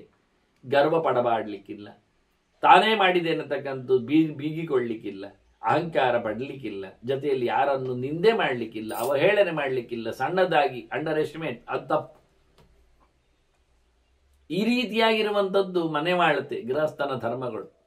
ಅಹಿಂಸಾ, ಸತ್ಯಂ, ಅಕ್ರೋಧ, ಸರ್ವಾಶ್ರಮಗತಂತಪ. ತಪಸ್ಸು ಎನ್ನುವುದನ್ನು ಹೇಳಲಿಕ್ಕೆ ಇಲ್ಲ, ಎಲ್ಲರಿಗೂ ಬೇಕು. ಬ್ರಹ್ಮಚಾರಿಯ ತಪಸ್ಸು ಒಂದು ಬಗೆ, ಶಾರೀರಿಕವಾಗಿ, ಮಾನಸಿಕವಾಗಿ, ವಾಚಿಕವಾಗಿ ಗೃಹಸ್ಥನಲ್ಲಿ ಉಂಟದು, ವಾನಪ್ರಸ್ಥನಿಗೂ ಸೇರಿದೆ, ಸನ್ಯಾಸಿಗಂತೂ ಗ್ಯಾರಂಟಿ. ಹೀಗಾಗಿ ತಪಸ್ಸು, ಸತ್ಯ, ಸಿಟ್ಟಿಲ್ಲದೆ ಶಾಂತವಾಗಿರುವಿಕೆ, ಯಾರನ್ನು ಹಿಂಸೆ ಮಾಡದೆ ಅಹಿಂಸಾ ಧರ್ಮವನ್ನು ಪಾಲಿಸುವುದು, ಇವೆಲ್ಲ ಎಲ್ಲರಿಗೂ ಬೇಕಾದ ಮಾಮೂಲಿಯಾದ ಎಲ್ಲ ಇಷ್ಟವಾಗಿರತಕ್ಕ ಸಂಗತಿಗಳಲ್ಲಿ ಇರಬೇಕು. ಅಪಿಚಾತ್ರ ಮಾಲ್ಯಾಭರಣ, ವಸ್ತ್ರಾಭ್ಯಂಗ, ನಿತ್ಯೋಪಭೋಗ, ಮತ್ತಿಲ್ಲಿ ಏನೆಲ್ಲ ಅದೆಲ್ಲ ಬಿಡ್ಲಿಕ್ಕೆ ಹೇಳಿದ್ದೇನೆ ಹೇಳಿ, ಎಲ್ಲ ಬಿಡ್ಲಿಕ್ಕಿಲ್ಲ. ದುರ್ಗುಣಗಳನ್ನು ಬಿಡ್ಲಿಕ್ಕೆ ಹೇಳಿದ್ದಿಷ್ಟೇ ಹೊರತು ಒಳ್ಳೆ ರೀತಿಯಿಂದ ಅಲಂಕಾರ, ಆಭರಣ, ಎಲ್ಲ ಬಗೆಯ ತುಳಸಿ ಮಾಲೆ, ಕಮಲಾಕ್ಷಿ ಮಾಲೆ, ವೈಜಯಂತಿ ಮಾಲೆ, ರುದ್ರಾಕ್ಷಿ ಮಾಲೆ, ಧಾತ್ರಿ ಮಾಲೆ, ಇವೆಲ್ಲ ಅಲಂಕಾರಗಳ ದ್ರವ್ಯಗಳನ್ನು, ಚಕ್ರಶಂಕದ ಸುವರ್ಣದಿಂದ ಮಾಡಿರತಕ್ಕಂತಹ ಆಭರಣಗಳ ಧಾರಣೆ, ಹಾಗೆ ಎಲ್ಲ ರೀತಿಯಿಂದ ಮಾಲ್ಯ, ಆಭರಣ, ಬಟ್ಟೆ ಬರೆಗಳು, ಜೊತೆಯಲ್ಲಿ ಅಭ್ಯಂಗ, ಒಳ್ಳೆ ರೀತಿಯಿಂದ ದೇಹವನ್ನು ಇಟ್ಟುಕೊಳ್ಳಿಕ್ಕೋಸ್ಕರ, ಅದರಿಂದ ಧರ್ಮ ಸಾಧನೆ ಮಾಡಲಿಕ್ಕೋಸ್ಕರ ಯೋಗ್ಯವಾಗಿರತಕ್ಕಂಥ ಕಾಲದಲ್ಲಿ, ವಿಹಿತವಾದ ದಿನಗಳಲ್ಲಿ ಎಣ್ಣೆ ಹಚ್ಚಿ ಸ್ನಾನ ಮಾಡುವುದಾಗಲಿ, ನಿತ್ಯೋಪಭೋಗ, ಊಟ, ಚಂದವಾದ ಊಟ, ಭಕ್ಷ್ಯ, ಭೋಜ್ಯ, ಲೇಖ್ಯ, ಚೋಷ್ಯ, ಪೇಯ ಎಲ್ಲ ಹೇಳ್ತಾರೆ ಭೃಗು ಋಷಿಗಳು. ತಿನ್ನುವಂಥದ್ದು, ನೆಕ್ಕುವಂಥದ್ದು, ಕಚ್ಚುವಂಥದ್ದು, ಕುಡಿಯುವಂಥದ್ದು ಯಾವುದರಲ್ಲಿಯೂ ಲೋಪದೋಷ ಇಲ್ಲ, ಅವನಿಗದು ವಿಹಿತ. ಆದರೆ ಶಾಸ್ತ್ರದಲ್ಲಿ ಹೇಳಿದ್ದ ವಸ್ತುಗಳ ಮಾತ್ರ ಸೇವನೆ, ಜೊತೆಯಲ್ಲಿ ನೃತ್ಯ, ಗೀತ, ವಾದಿತ್ರ, ಶ್ರುತಿ, ಸುಖ, ನಯನಾಭಿರಾಮ ದರ್ಶನಾನ, ಚಂದವಾದ ಡ್ಯಾನ್ಸ್ ನೋಡುವುದು, ಹಾಡು ಕೇಳುವುದು, ಅಭಿನಯವನ್ನು ನಡೆಸುವುದು, ವಾದ್ಯ ಇನ್ಸ್ಟ್ರೂಮೆಂಟ್ಸ್ಗಳನ್ನು ಬಾರಿಸುವುದು ಎಲ್ಲವೂ ಪರವಾಗಿಲ್ಲ. ಕಣ್ಣಿಗೆ, ಕಿವಿಗೆ ಹಬ್ಬಗಳಾಗುವಂತೆ ನಡೆಸಿಕೊಳ್ಳಿಕ್ಕೆ ಬರ್ತದೆ. ಯಾವುದಕ್ಕೂ ಒಂದು ಇತಿಮಿತಿ ಇರ್ತದೆ. ಇದೆಲ್ಲ ಆಗ್ಬೋದು. ಸ್ವವಿಹಾರ, ಸಂತೋಷ, ತನಗೆ ಬೇಕಾದ ಹಾಗೆ ತೆರಿಗೆ ಬರುವ, ಹೋಗಿ ಬರುವ, ನೋಡಿ ಬರುವ, ಇದರಿಂದ ಸಂತೋಷವನ್ನು ಪಡೆಯುವ, ಇದರಲ್ಲಿ ಯಾವುದರಲ್ಲಿಯೂ ಅಡ್ಡಗಾಲು ಇಲ್ಲ. ಕಾಮಸುಖ ವಾಪ್ತಿ ರೀತಿ ಸಂತೋಷವನ್ನು ದೈಹಿಕವಾಗಿ, ಮಾನಸಿಕವಾಗಿ ಪಡೆಯುವುದರಲ್ಲಿ ಏನು ತಪ್ಪಿಲ್ಲ. ಇದು ಗೃಹಸ್ಥನಿಗೆ ಹೇಳಿಸಿದ್ದು ಹೌದು. ಆದರೆ ಇದರಲ್ಲೇ ಮುಳುಗುವುದಲ್ಲವ. ಒಂದು ಎಚ್ಚರಿಕೆ ನೋಟಿಸ್ ಕೊಡ್ತಾರೆ, ಸಸುಖಾನಿ ಅನುಭೂಯೇಹ ಶಿಷ್ಟಾನಾಂಗತಿಮಾ ಪುಣ್ಯಾತ್. ಈ ಗೌಜುಗಳನ್ನೆಲ್ಲ ಪಡೆದ ಬಳಿಕ ಒಂದು ದಿನ ವೈರಾಗ್ಯವನ್ನು ತಳೆದು ಅವನು ಮೋಕ್ಷದೆಡೆಗೆ ಸಾಗಬೇಕೆನ್ನುವುದು ಸತ್ಯ. ಕೊನೆಗೂ ಅದನ್ನು ಹೇಳಿಬಿಡ್ತಾನೆ. ಸಹಜವಾದ ಗತಿ ಯಾವುದು? ಅದು ಮೋಕ್ಷ. ಧರ್ಮಾರ್ಥ ಕಾಮಗಳು ಸತ್ಯ. ಅದರಿಂದ ಕೃಷ್ಣ ಹೇಳಿದ್ದು ಕಾಮೋಸ್ಮಿ, ಧರ್ಮಾವಿರುದ್ಧ. ನಾನು ಬಯಕೆಗಳನ್ನೆಲ್ಲ ಪಡೆ, ಆದರೆ ಅದು ಯಾವುದಕ್ಕೂ ಧರ್ಮಕ್ಕೆ ವಿರೋಧ ಆಗುವ. ತಿಂದಾಗ, ಕುಡಿದಾಗ ನಾನು ಯಾರಯ್ಯ ಅಂತ ಅಹಂಕಾರ ಬರುವಂತೆ, ಅಥವಾ ತಾನು ಯಾರು ಅಂತ ಗೊತ್ತಾಗದಂತೆ ಕುಡಿದು ಅಮಲಿ ಅದರಿಂದ ಏನು ಹಿಂಸೆ ಮಾಡುವುದಾದ್ರೆ ಅದು ಸಾರಸ್ಯ ಇಲ್ಲ. ಆದ್ದರಿಂದ ಬಹಳ ಚಂದವಾದಂತಹ ನಡೆ ಗೃಹಸ್ಥನ ನಡೆ ಆಗಿರಬೇಕು. ಕಡೆಗೆ ಅದು ಭಗವಂತ ನಡೆಗೆ ಆಗಬೇಕು ಅನ್ನುವ ನೆಲೆಯಲ್ಲಿ ಬಹಳ ಚಂದವಾಗಿ ಸುಖವನ್ನು ಅನುಭವಿಸಿಕೊಂಡಾಗ ಅದು ಇಷ್ಟೇ, ಹೀಗೆ ಅದರ ಕಥೆ ಮುಗಿಯುತ್ತೆ ಅನ್ನುವ ಎಚ್ಚರದಲ್ಲಿ, ಇನ್ನು ಕೊನೆಗೆ ನಾನು ನೋಡೇ ಇದ್ದಿಲ್ಲ ನಲಿವು, ನಾನು ಕೇಳೇ ಇದ್ದಿಲ್ಲ ಗೀತೆ ಅಂತ ಆಗಿರಬಾರ್ದು. ಅದನ್ನೆಲ್ಲ ಅನುಭವಿಸು, ಸಾಕಲ್ಲ, ಗೊತ್ತಾಯ್ತಲ್ಲ, ಇಷ್ಟೇ, ಅದರ ಆಚೆಗೆ ಏನಿಲ್ಲ, ಮುಗಿತದೆ ಎನ್ನುವ ಅನುಭವಿಸಿ ಬರುವ ವೈರಾಗ್ಯಕ್ಕೆ ಅದು ಪಕ್ಕೂ ಆಗಿರ್ತದೆ. ನಾವು ಹಣ್ಣನ್ನು ಕೊಯ್ದು ಇನ್ನೂ ಹಣ್ಣಾಗದ ಮುಂಚೆ ಅದನ್ನು ಯಾವುದರಲ್ಲಿ ಒತ್ತಿಟ್ಟು ಹಣ್ಣು ಮಾಡುವುದಕ್ಕಿಂತ ಅದು ಸಹಜವಾಗಿ ಪಕ್ವಗೊಂಡಾಗ ಅದರ ರುಚಿ ಹೆಚ್ಚಿರ್ತದೆ. ಅಲ್ಲ ಆದರೂ ಕೊಯ್ದು ಹಾಕಿದ್ದರಲ್ಲಿ 4 ದಿನದ ಮಟ್ಟಿನಲ್ಲಿ ಅದನ್ನು ಬಲಾತ್ಕಾರದಲ್ಲಿ ಹಣ್ಣು ಮಾಡಿ ತಿಂದಾಗ ಅದೊಂದು ನಿಜವಾಗಿ ತುಂಬ ರುಚಿ ಇತ್ತು ಕಾಣ್ತದೆ, ನಾವು ಹೀಗೆ ಮಾಡಿ ತಪ್ಪಾಯ್ತೇನೋ ಅಂತ ಗೊಣಗುವಂತಿರಬಾರದು. ಆದ್ದರಿಂದ ಎಲ್ಲಿಯೋ ಎಡೆಯಲ್ಲಿ ಓಡಿ ಹೋಗಿ ಸನ್ಯಾಸಿಗಳಾಗುವುದಕ್ಕಿಂತ ಅನುಭವಿಸಿಕೊಂಡು ಹೇಸಿ ಸಾಕು ಅಂತ ಅನಿಸಿಕೊಂಡು ಸ್ವಚ್ಛವಾದ ಸನ್ಯಾಸಿ ಆಗುವುದು ಚಂದ ಅನ್ನುವ ನೆಲೆಯಲ್ಲಿ ಭೃಗು ಋಷಿಗಳು ಇವಕ್ಕೆಲ್ಲ ಪರ್ಮಿಷನ್ ಕೊಟ್ಟರು. ಶಾಸ್ತ್ರದಲ್ಲಿ ಇದಕ್ಕೆ ಚೌಕಟ್ಟುಗಳಿವೆ ಅಂತ ಹೇಳುವ ಮೂಲಕ ಬಹಳ ಸುಂದರವಾಗಿ ವ್ಯವಸ್ಥೆ ಮಾಡಿತ್ತು. ಆಗಿ ಕೊನೆಗೆ ಗೃಹಸ್ಥನಾಗಿದ್ದಾಗಲೇನೆ ಈ ವೈರಾಗ್ಯದ ಬದುಕು ಮಾಡಲಿಕ್ಕೆ ಬರ್ತದೆ ಎನ್ನುವುದೊಂದು ಮುಖ ಉಂಟು ಅಂತ ಹೇಳಲಿಕ್ಕೆ ಉಂಚವೃತ್ತಿ ಗೃಹಸ್ಥೋ ಯಹ ಸ್ವಧರ್ಮ ಚರಣೇ ರತಃ ತ್ಯಕ್ತ ಕಾಮ ಸುಖಾರಂಭ ಸ್ವರ್ಗಸ್ಥಸ್ಯ ನ ದುರ್ಲಭ. ಒಮ್ಮೆ ಗೃಹಸ್ಥನಾಗಿದ್ದುಕೊಂಡಾಗಲೇ ಅವನು ಇಷ್ಟೆಲ್ಲ ವೈಭವವನ್ನು ಮಾಡುವುದಿಲ್ಲ. ಬಿದ್ದ ಗದ್ದೆಯಲ್ಲಿ ಹಕ್ಕಿಗಳು ಹೆಕ್ಕಿ ಹೊರಟು ಹೋಗಿ ಉಳಿದ ಕಾಳುಗಳನ್ನು ಹೆಕ್ಕಿ ತಂದು ಮನೆಯಲ್ಲಿ ಹಿಟ್ಟು ಮಾಡಿ ಊಟ ಮಾಡುವಂತಾಗಿದ್ರೆ ಇಂಥವನ ಬಗ್ಗೆ ಏನು ಹೇಳುವುದಂತಾರೆ. ಉಂಚವೃತ್ತಿ, ಶಿಲೋಂಚವೃತ್ತಿ ಇವ 5-6 ವೃತ್ತಿಗಳಲ್ಲಿ ಅತ್ಯಂತ ಉತ್ತಮವಾದ ವೃತ್ತಿ. ಹಾಗೆ ಬದುಕಿದ ಗೃಹಸ್ಥ ಆದರೆ ಅವನಿಗಿನ್ನು ಸ್ವರ್ಗ ಬಹಳ ದೂರದಲ್ಲಿ ಇಲ್ಲ, ಬಿಡುಗಡೆ ಬಹಳ ಕಷ್ಟ ಆಗುವುದಿಲ್ಲ, ಮೋಕ್ಷ ಅವನಿಗೆ ಕಟ್ಟಿಟ್ಟ ಬುತ್ತಿ ಆಗ್ತದೆ. ಇದರಿಂದ ಯಾವುದೇ ರೀತಿಯಾದ ಅಪಹಾರಗಳಾಗಲಿ, ಕಳ್ಳತನ ಆಗಲಿ, ಹಿಂಸೆ ಆಗಲಿ ಯಾವುದು ನಡೆದಿರುವುದಿಲ್ಲ. ಉಂಚವೃತ್ತಿಯವನು ಯಾರ ಊಟಕ್ಕೂ ಹೋಗುವುದಿಲ್ಲ. ನಿಜವಾಗಿ ಗೃಹಸ್ಥನಿಗೆ ಊಟ ಹೋಗ್ಲಿಕ್ಕಿಲ್ಲ, ಅವನು ಗೃಹಸ್ಥ ಅಲ್ಲವ, ಅವನ ಮನೆಯಲ್ಲೇ ಊಟ ಮಾಡಲಿಕ್ಕೆ. ಹಾಗಾದ್ರೆ ಊಟದ ಕಥೆಯನ್ನು ಎನ್ನುವುದೇ ದೊಡ್ಡ ಕಷ್ಟ ಆಗ್ತದೆ ಈ ಪ್ರಕರಣದಲ್ಲಿ.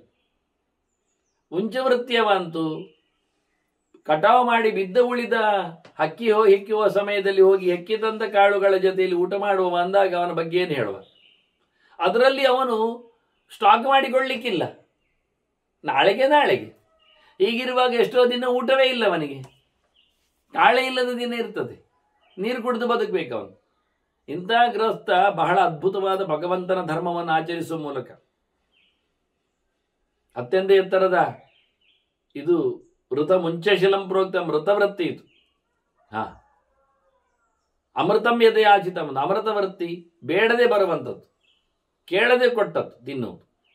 ಇವ ಕೇಳದೆ ಕೊಟ್ಟದ್ದು ತಿನ್ನುವುದಿಲ್ಲ, ಇವನು ಯಾರ ತಂದು ಕೊಟ್ಟರು ತಿನ್ನುವುದಿಲ್ಲ. ಇವ ನಾನು ಕಂಡಕ್ಕೆ ಹೋಗ್ತೇನೆ, ಅಲ್ಲಿದ್ದದ್ದು ಹೆಕ್ಕಿ ತರ್ತೇನೆ ಅಂತ ಹೇಳ್ತಾನೆ ಮತ್ತೆ ಗದ್ದೆಯಲ್ಲಿದ್ದು. ಆದ್ದರಿಂದ ಅತ್ಯಂತ ಪ್ರಶಸ್ತವಾದ ವೃತ್ತಿ ಉಂಚವೃತ್ತಿ. 2ನೇ ವೃತ್ತಿ ಬೇಡದೆ ತಂದುಕೊಟ್ಟದ್ದು, ಅಮೃತಂ ಯದಯಾಚಿತ. ಇನ್ನು ಬೇಡಿ ಪಡೆಯುವುದದು 3ನೇ ವೃತ್ತಿ, ಮೃದಂತು ನಿತ್ಯಯಾನ್ಯಾಸ್ಯ ಆದಂತ, ಇನ್ನೊಬ್ಬರ ಕೈಯಲ್ಲಿ ಕೇಳಿ ತಿನ್ನುವಂಥದ್ದು. ಆನಂತರ ತಾನೇ ಗದ್ದೆಗೆ ಹೋಗಿ ಗುದ್ದಲಿ ಹಾಕಿ ಗಿಡ ನೆಟ್ಟು ಕೊಯ್ದು ತಿನ್ನುವುದು. ಆಗೇನು ಮಾಡ್ತಾನೆ, ಕೊಯ್ದು ತಿನ್ನು ಮುಂಚೆ ಆದಾಗಲೇ ಅದಕ್ಕೆ ತೊಟ್ಟೆಗಡಲಿಕ್ಕೆ ನೋಡ್ತಾನೆ, ಅದಕ್ಕೆ ಪರದೆ ಹಾಕಲಿಕ್ಕೆ ಇಷ್ಟಪಡ್ತಾನೆ, ಇನ್ನೊಬ್ಬರು ತಿನ್ನದಂತೆ ಬಹಳಷ್ಟು ಜೋರಾಗಿ ಪ್ರವೃತ್ತಿ ಮಾಡ್ತಾನೆ. ಇದರಿಂದ ಅವನು ಬಹಳಷ್ಟು ನೀಚನಾಗ್ತಾನೆ. ಅದರಿಂದ ಮತ್ತೊಬ್ಬರನ್ನು ಸಾಯಿಸುವ, ಕ್ರಿಮಿಕೀಟಗಳನ್ನು ಕೊಲ್ಲುವ, ಇನ್ನೊಬ್ಬರನ್ನು ಘಾಸಿಗೊಳಿಸುವ ವೃತ್ತಿಯಾಗಿ ಅದು ನಿತ್ಯ ಸಾಯಿಸಿದ ವೃತ್ತಿ, ಕೊಲ್ಲುವ ವೃತ್ತಿ. ಪರ್ವತನ್ ಕರ್ಷಣಂ ಸ್ಮೃತ ಸತ್ಯ ಅನ್ನತಂತ ವಾಣಿಜ್ಯ ವ್ಯಾಪಾರ ವ್ಯವಹಾರ ಕೇಳಿದ್ರೆ ಉಂಟಲ್ಲ, ಅಲ್ಲಿ ಸತ್ಯವೂ ಸಾಯ್ತದೆ, ಸುಳ್ಳು ಹೇಳಬೇಕಾಗ್ತದೆ. ಆದ್ದರಿಂದ ಇವೆಲ್ಲ ವೃತ್ತಿಗಳಲ್ಲಿ ಅತ್ಯಂತ ಎತ್ತರವಾದ ವೃತ್ತಿ, ಇನ್ನೊಬ್ಬರ ಹತ್ತಿರದಲ್ಲಿ ಹೋಗಿ ನಾಯಿ ಬಾಳು ಮಾಡುವ ಕಡೆಯಾದ ವೃತ್ತಿಗಿಂತ ಅತ್ಯಂತ ಪ್ರಶಸ್ತವಾದ ಎತ್ತರದ ವೃತ್ತಿ ಉಂಚವೃತ್ತಿ. ಇದರಲ್ಲಿ ಕೂತಿರತಕ್ಕ ಗೃಹಸ್ಥನಿಗೆ ದೇವರ ವಿಶೇಷವಾದಂಥ ಅನುಗ್ರಹ ಆಗ್ತದೆ. ಪರಮೋಚ್ಚವಾದ ಧರ್ಮವನ್ನು ಮಾಡಿದ ಅರ್ಥದಲ್ಲಿ ಆತ ಎಲ್ಲ ಕಾಮನೆಗಳನ್ನು, ಸುಖಗಳನ್ನು ಪರಿತ್ಯಾಗ ಮಾಡಿ, ಇದರಲ್ಲಿ ಏನು ಸುಖವೇ ಇಲ್ಲ, ಸುಖ ಪಡೆಯುವಾಗೇ ಇಲ್ಲ. ಇಲ್ಲಿ ಭಕ್ಷ್ಯ ಭೋಜ್ಯ ಚೋಷ್ಯ ಪೇಯ ಏನಿಲ್ಲ, ಎಲ್ಲ ಕಾಳುಗಳಲ್ಲೇ ಮುಗಿದೋಗ್ತದೆ. ಇಂಥವನಿಗೆ ಭಗವಂತ ಪ್ರೀತನಾಗ್ತಾನೆ. ಇನ್ನು ಭೃಗು ಋಷಿಗಳು ವಾನಪ್ರಸ್ಥರ ಬಗ್ಗೆ ಬಹಳ ದೊಡ್ಡದಾದ ವ್ಯಾಖ್ಯೆಯನ್ನು ಕೊಡುತ್ತಾರೆ. ಒಂದು 4-6 ಗೆರೆಗಳನ್ನು ನಾವು ವಾನಪ್ರಸ್ಥರ ಬಗ್ಗೆ ಮೊದಲಿಗೆ ಕೇಳುವುದಾದ್ರೆ, ವಾನಪ್ರಸ್ಥಾಹ ಖಲು ಋಷಿ ಧರ್ಮಂ ಅನುವರ್ತಂತೆ. ಮುಖ್ಯವಾಗಿ ಕಾಡಿನಲ್ಲಿ ಕೂತವರು, ಮನೆ ಬಿಟ್ಟು ಹೋದವರು, ಅವರು ಋಷಿಗಳಂತೆ ಇರ್ತಾರೆ ಎನ್ನುವುದು ಮುಖ್ಯ. ಋಷಿಗಳ ಧರ್ಮ ಏನು ಕೇಳಿದರೆ, ಕಾಲಕ್ಕೆ ಅನುಗುಣವಾಗಿ ಕತ್ತರಿ ಹಾಕಿಕೊಳ್ಳುವಂಥದ್ದು, ಗಡ್ಡ ಬೋಳಿಸಿಕೊಳ್ಳುವಂಥದ್ದು, ತಲೆಗೂದಲು ಸರಿ ಮಾಡಿಕೊಳ್ಳುವಂಥದ್ದೆಲ್ಲ ಇಲ್ಲ. ಇದು ಕಾಡಿನವರ ಕತೆ. ಅಲ್ಲಿ ಹಜಾಮರಿಗೆ ಪ್ರವೇಶ ಇಲ್ಲ, 3 ಹೊತ್ತು ಮೀಯುವುದೇ ವಾಸ್ತವವಾಗಿ. ಮತ್ತು ಅಲ್ಲಿ ಹೋಗುವಾಗೆಲ್ಲ ಒಳ್ಳೆ ಸಾಮಾನು ಮತ್ತು ನಿನ್ನನ್ನು ತಗೊಂಡು ಹೋಗ್ಲಿಕ್ಕೆಲ್ಲ ಬರುವುದಿಲ್ಲ. ಪುಣ್ಯಾನಿ ತೀರ್ಥಾನಿ ನದಿ ಪ್ರಸ್ರವಣಾನಿ ಅನುಚರಂತಿ. ಕಾಡಿನವರೆಲ್ಲ ಹೊರಡುವುದೆಲ್ಲಿಗೆ, ವನಪ್ರಸ್ಥರಿಗೆ ಹೇಳಿದರೆ ದೊಡ್ಡ ದೊಡ್ಡ ಕ್ಷೇತ್ರಗಳಿಗೆ ಹೋಗ್ತಾರೆ, ದೊಡ್ಡ ದೊಡ್ಡ ನದಿಗಳ ಹತ್ತಿರದಲ್ಲಿ ನಿಲ್ತಾರೆ. ಅವರು ಅನುಸರಿಸಿ ಹುಡುಕಿಕೊಂಡು ಹೋಗುವುದು ಕ್ಷೇತ್ರಗಳನ್ನು, ನದಿಗಳನ್ನು. ಅಲ್ಲಿ 3 ಹೊತ್ತು ಮುಳುಗಿ ಸ್ನಾನ ಮಾಡುತ್ತಾರೆ, ನದಿ ತೀರದಲ್ಲಿ ಕೂತು ಜಪದರ್ಪಣ ಮಾಡ್ತಾರೆ, ಅನುಸಂಧಾನ ನಡೆಸ್ತಾರೆ. ಅಲ್ಲಿ ಯಾರು ತಂದುಕೊಟ್ಟರೆ ತಿಂತಾರೆ, ಇಲ್ಲ ಕಾಡಿನಲ್ಲಿದ್ದದ್ದು ಪಡಿತಾರೆ. ಸುವಿವಿಕ್ತೇಶು ಅರಣ್ಯೇಶು ತಪಸ್ಯಂತಹ ಅನುಸಂಚರಂತಿ. ಅವರು ಕಾಡಿಗೆ ತೆರಳಿದವರು ಅಂದಾಗ ದಟ್ಟವಾದ ಕಾಡಿಗೆ ಹೋಗ್ಲಿಕ್ಕೆ, ಉದ್ಯಾನವನಕ್ಕೆ ಅಲ್ಲ, ಮನುಷ್ಯ ಸಂಚಾರ ಮಾಡುವ ತಾಣಕ್ಕಲ್ಲ. ಸುವಿವಿಕ್ತೇಶ್, ಯಾರು ಇಲ್ಲದೆ ಇರತಕ್ಕ ಜಾಗಕ್ಕೆ ಹೋಗ್ಲಿಕ್ಕೆ. ಅದು ಯಾರ ಅರಣ್ಯವೂ ಅಲ್ಲ, ಅಲ್ಲಿ ಯಾರು ಬರುವುದೂ ಇಲ್ಲ. ಸುಮಾರಾಗಿ ಹಿಂದೆ ಪೂಜೆ ಪುನಸ್ಕಾರಗಳಿಗೆ ಸಮಿತ್ ಕುಶಾದಿಗಳನ್ನು ತರಲಿಕ್ಕೆ ಅಥವಾ ಪುಷ್ಪ ಫಲಗಳನ್ನು ಆಯ್ಕೆ ಮಾಡಲಿಕ್ಕೆ ಆಚೀಚಿನ ಮನೆ ಮಂದಿಗಳು ಬರ್ತಾ ಇದ್ರು. ಅಂಥ ಕಾಡಿಗೆ ಇವಾಗ ಕೂತ್ಕೊಳ್ಳಿಕ್ಕೆ ಹೋಗುವುದಲ್ಲ. ಯಾರು ಬಾರದ ದಟ್ಟಿರುಳಿಗೆ ಹೋಗಬೇಕು. ಜೋರು ಜೋರು ಪ್ರಾಣಿಗಳಿರಬೇಕು. ಸಿಂಹ, ಕರಡಿ, ಹುಲಿ, ಶರಭ, ಆನೆ ಮುಂತಾದ ಜೋರು ಜೋರು ಪ್ರಾಣಿಗಳಿರುವ ಅರಣ್ಯಕ್ಕೆ ಹೋಗ್ಲಿ. ವಾನಪ್ರಸ್ಥರು ಅಂದರೆ ಊರಿನ ಪಕ್ಕದಲ್ಲಿದ್ದ ಒಂದು ತೋಪಿನಲ್ಲಿ ಕೂತ್ಕೊಳ್ಳುವುದಲ್ಲ. ಅಶ್ವತ್ಥಕಟ್ಟೆ, ಕುಕ್ಕಿಕಟ್ಟೆ ಎಲ್ಲ ಮಾಡಿಕೊಂಡು, ನೆಲ್ಲಿಕಟ್ಟೆ ಅದೆಲ್ಲ ಆಗುವುದಿಲ್ಲ. ಅಂದ ಇವರು ಹೇಳ್ತಾರೆ, ಭೃಗು ಋಷಿಗಳು ಹೇಳ್ತಾರೆ, ಜೋರು ಜೋರು ಕಾಡಿಗೆ ಹೋಗ್ಬೇಕು ಅವನು. ಅಲ್ಲಿ ಭಯಂಕರ ತಪಸ್ಸನ್ನು ಮಾಡ್ತಾ ಇರಲಿಕ್ಕೆ, ನದಿಯಲ್ಲಿ ಮುಳುಗಿ ಮಿಂದು ನಿರಂತರವಾಗಿ ಭಗವಂತನ ಧ್ಯಾನ, ನಾಮಸ್ಮರಣೆ, ಚಿಂತನೆ, ತೀರ್ಥಕ್ಷೇತ್ರಗಳ ಸಂಚಾರ ಎಲ್ಲ ಮಾಡಲಿಕ್ಕೆ. ಮತ್ತೆ ತೆಕ್ತ ಗ್ರಾಮ್ಯ ವಸ್ತ್ರಾಭರಣ ವಸ್ತ್ರ ಅವ್ಯವಹಾರ ಉಪಭೋಗ. ಇವನಿಗೆ ಅಲ್ಲಿ ಹೋದ ನಂತರ ಇದೊಂದು ರೀಲ್ಸ್ ಮಾಡುವಂಥ ತಾಣಗಳೆಲ್ಲ ಅಲ್ಲ, ಶೃಂಗಾರೋಪಯೋಗಿಯಾದ ಚಿತ್ರಣಕ್ಕೋಸ್ಕರ ಇಲ್ಲ. ಒಂದೊಮ್ಮೆ ಹೆಂಡತಿ ಸಮೇತ ಆತ ವಾನಪ್ರಸ್ಥನಾಗಿದ್ರೆ ಅಲ್ಲಿ ಮತ್ತೆ ರಮಿಸುವ, ಚಿತ್ರಗೈಯುವ, ವಿಶೇಷವಾದ ಸುಖಕ್ಕೆ ಅಲ್ಲಿ ಕಾರಣ ಅಲ್ಲ, ತಾಣ ಅಲ್ಲ. ಅದಕ್ಕೆ ಹೋಗುವುದೇ ಅಲ್ಲ. ಬಟ್ಟೆ ಬರಗಳ ಶೋಕಿಯೂ ಅಲ್ಲಿಲ್ಲ, ಊಟೋಪಚಾರಗಳು ಅಲ್ಲಿಲ್ಲ. ಯಾವುದೇ ರೀತಿಯಾದ ತಿನ್ನಲಿಕ್ಕೆ ಬೇಕಾದ ಸಂಗತಿ ಅಂತ ಕೇಳಿದರೆ ವನ್ಯೌಷಧಿ, ಫಲ, ಮೂಲ, ಪರ್ಣ, ಪರಿಮಿತ, ಇಷ್ಟೇ ಒಂದು ದೃಷ್ಟಿಯಿಂದ. ವಿಚಿತ್ರ ನಿಯತಾಹಾರ, ಅವನ ಊಟಗಳನ್ನೆಲ್ಲ ಕಂಟ್ರೋಲ್ ಮಾಡಿಕೊಳ್ಳಿಕ್ಕೆ ಅವನು ಒಂದು ವ್ಯವಸ್ಥೆಯಲ್ಲಿ ಹಾಕೊಳ್ಳಬೇಕು. ಏನು ಕೇಳಿದರೆ ಕಾಡಿನಲ್ಲಿ ಸಿಕ್ಕಿರತಕ್ಕಂತಹ ಎಲೆಗಳು, ಬೇರುಗಳು, ಚಿಗುರುಗಳು, ಅವುಗಳ ಮರಗಳ ತೊಗಟೆಗಳು, ಅಂದರೆ ಮೇಲೆ ಕಾಣತಕ್ಕಂಥ ಲೇಯರ್ಸ್ಗಳು, ಮತ್ತು ಅವುಗಳದ್ದೇ ಆಗಿರತಕ್ಕ ಹಣ್ಣು ಇತ್ಯಾದಿಗಳೇ, ಹೂ, ಇದೇ ಮತ್ತೆಂಥದಿಲ್ಲ. ಕಾಡಿನಲ್ಲಿ ಸಿಗತಕ್ಕಂತಹ ವಸ್ತುಗಳಿಂದಲೇ ಆತ ತೃಪ್ತಿಯನ್ನು ಪಡಿಬೇಕು. ಅವನ ಊಟ ಎಲ್ಲ ಇದರಲ್ಲೇ ಗಡ್ದಲ್ಲಿ ಆಗಬೇಕು. ಇದೇ ಇಲ್ಲ ಭಕ್ಷ್ಯ, ಭೋಜ್ಯ, ಪೇಯ, ಚೋಷ್ಯ, ಲೇಹ ಎಲ್ಲ ಇದೆ. ಇದನ್ನೇ ನಕ್ಕುವುದು, ಇದನ್ನೇ ಕಚ್ಚುವುದು, ಇದನ್ನೇ ಜಗಿಯುವುದು, ಇದನ್ನೇ ಇಟ್ಟುಕೊಳ್ಳುವುದು, ಅದರ ಆಚೆಗೆ ಇಲ್ಲ. ಎಲ್ಲಕ್ಕಿಂತ ಪ್ರಧಾನವಾದ ಒಂದು ಸಂಗತಿ ಹೇಳುತ್ತಾರೆ, ಸುಮಾರು ಹೇಳುತ್ತಾರೆ, ಇನ್ನು ಹೇಳಲಿಕ್ಕುಂಟು ನಾನು. ಅಸ್ಕನ್ನ ಕಾಲ ಬಲಿ ಪೂಜೆ ಅನುಷ್ಠಾಯನ, ಪೂಜಾನುಷ್ಠಾಯನ ಅಂತ ಒಂದೂ ತಪ್ಪದೆ ಆತ ಮಾಡಬೇಕಾದ ಕೆಲಸವನ್ನು ನಡೆಸಿಕೊಡ್ಬೇಕು ಟೈಮಿಗೆ ಸರಿಯಾಗಿ. ಕಾಡಿನಲ್ಲಿ ಅಂದ ತಕ್ಷಣ ಹೆದರಿಕೆ ಆಗ್ತದೆ. ಬೆಳಿಗ್ಗೆ ಹೊರಗೆ ಬರುವುದು ಕಷ್ಟ, ಪ್ರಾಣಿಗಳಿರ್ತಾರೆ, ಅದು ಪ್ರಶ್ನೆ ಇಲ್ಲ. ಸೂರ್ಯೋದಯಕ್ಕಿಂತ ಮುಂಚೆನೇ ಸ್ನಾನ, ನದಿ ತೀರದಲ್ಲಿ ಮೊಸಳೆಗಳು ಇರ್ತಾವೆ, ತಿಂತಾವೆ, ತಿನ್ಲಿ, ಮುಗಿದೇ ಇವರ ಜೀವನ. ಯಾವುದಕ್ಕೂ ಹೆದರಿಕೊಳ್ಳಿಕ್ಕಿಲ್ಲ, ಯಾವುದನ್ನು ಹೆದರಿಸಲಿಕ್ಕಿಲ್ಲ. ಹೋದ ತಕ್ಷಣ ಬರುವಾಗಲೇ ದೊಂದಿಡ್ಕೊಂಡು ಶಬ್ದ ಮಾಡಿಕೊಂಡು ಕೊಡಪಾನ ಬಡಿದುಕೊಂಡು ಎಲ್ಲ ಹೋಗುವುದಲ್ಲ. ಎಲ್ಲ ಮೊಸಳೆಗಳೆಲ್ಲ ಓಡ್ಲಿ ಅಂತ, ಅದೆಲ್ಲ ಪ್ರಯೋಜನ ಇಲ್ಲ. ಯಾವುದನ್ನು ಓಡಿಸದೆ, ಯಾವುದಕ್ಕೂ ಓಡದೆ, ಕಾಲಕ್ಕೆ ಸರಿಯಾಗಿ, ಕಾಲ ತಪ್ಪಿಸಿಕೊಳ್ಳದೆ ಕಾಡಿಗೆ ಬಂದಿದ್ದೇನೆ, ಇನ್ನೇನು ತನ್ನಲ್ಲಿ ಪರಿಸ್ಥಿತಿ ಇಲ್ಲ, ಹಾಗಾಗಿ ಏನಾದರೂ ಮಾಡಿದರೆ ಹೇಗಾದರೂ ಆಗುತ್ತೆ, ಅದು ಯಾವುದೂ ಅಲ್ಲ. ಸಮಯಕ್ಕೆ ಸರಿಯಾದ ಪೂಜೆ, ಪುನಸ್ಕಾರ, ಜಪ, ಹೋಮ, ಅನುಷ್ಠಾನ ಎಲ್ಲ ಆಗಬೇಕು. ಬಲಿ, ಹೋಮ, ಅನುಷ್ಠಾನ ಅಂತಾರೆ. ಕಾಡಿನಲ್ಲಿಯೂ ಅಗ್ನಿತ್ಯಾಗ ಮಾಡಲಿಕ್ಕಿಲ್ಲ, ಹೋಮ ಆಗಲಿಕ್ಕೆ ಉಂಟು. ಅಲ್ಲಿದ್ದೇ ಸಮಿತಿಗಳು, ಅಲ್ಲಿದ್ದೇ ಸೊತ್ತುಗಳು, ಅಲ್ಲಿದ್ದೇ ಆಹುತಿಗಳು. ಅದಕ್ಕಾಗಿ ಮತ್ತೆ ದನ, ಅದಕ್ಕಾಗಿ ತುಪ್ಪ, ಅದಕ್ಕಾಗಿ ಜನ, ಅದು ಯಾವುದೂ ಇಲ್ಲ. ಅಗ್ನಿಯನ್ನು ಪ್ರತಿಷ್ಠೆ ಮಾಡುವ ಮೂಲಕ, ಅದಕ್ಕೆ ಬೇಕಾಗಿರುವಂಥ ದ್ರವ್ಯವನ್ನು ನೇರವಾಗಿ ಕೊಡುವ ಮೂಲಕ, ಆಹುತಿಯನ್ನು ಕೊಡುವ ಮೂಲಕ, ಅಗ್ನಿ ಶಿಷ್ಟಾಸಿನ ಉಳಿದ ಸೊತ್ತನ್ನು ತಾನು ತಿನ್ನುವ ಮೂಲಕ, ಆಹುತಿ ಕೊಟ್ಟ ದ್ರವ್ಯವನ್ನೇ ತನ್ನ ಊಟದಲ್ಲಿ, ಉಪಚಾರದಲ್ಲಿ ಇಟ್ಟುಕೊಳ್ಳಿಕ್ಕೆ. ಹೀಗೆ ಅಗ್ನಿಯನ್ನೇ ಅತಿಥಿಯಾಗಿಸಿಕೊಂಡು, ಹೀಗಾಗಿ ಧೃತರಾಷ್ಟ್ರ, ನಾವು ಕತೆ ಕೇಳಿದ್ದೇವೆ ಹಿಂದೆ, ಆದ ನಿರಂತರ ಅಗ್ನಿಪಾಸನೆಯಲ್ಲಿದ್ದವ ಅಗ್ನಿಯನ್ನು ತ್ಯಾಗ ಮಾಡಿದ. ಆ ತ್ಯಾಗ ಮಾಡಿದ ಅಗ್ನಿ ಬಿಟ್ಟು ಹೋದದ್ದು ಮತ್ತೆ ಅಲ್ಲಿ ಕಾಡಿಗೆ ಹಚ್ಚಿಕೊಂಡು ಅವನನ್ನು ಕೊಚ್ಚಿಕೊಂಡಿತು ಅಂತ. ಹಾಗಾಗಿ ಧೃತರಾಷ್ಟ್ರನಂತವರೇ ಅಲ್ಲಿದ್ದಾಗ ಸಂಜೀವನಿದ್ದ ಒಟ್ಟಿಗೆ ಸಹಾಯ ಮಾಡಲಿಕ್ಕೆ, ಕಣ್ಣು ಕಾಣದವನಾಗಿದ್ದರೂ ಗಾಂಧಾರಿಯ ಜೊತೆಯಲ್ಲಿದ್ದರೂ ಅಗ್ನಿಪಾಸನೆಯನ್ನು ಮಾಡುತ್ತಿದ್ದವನು ಅನ್ನುವ ಅರ್ಥವನ್ನು, ಕೆಲಸವನ್ನು, ಮಾತನ್ನು ನಾವು ಕೇಳಿ ಆಗಿದೆ.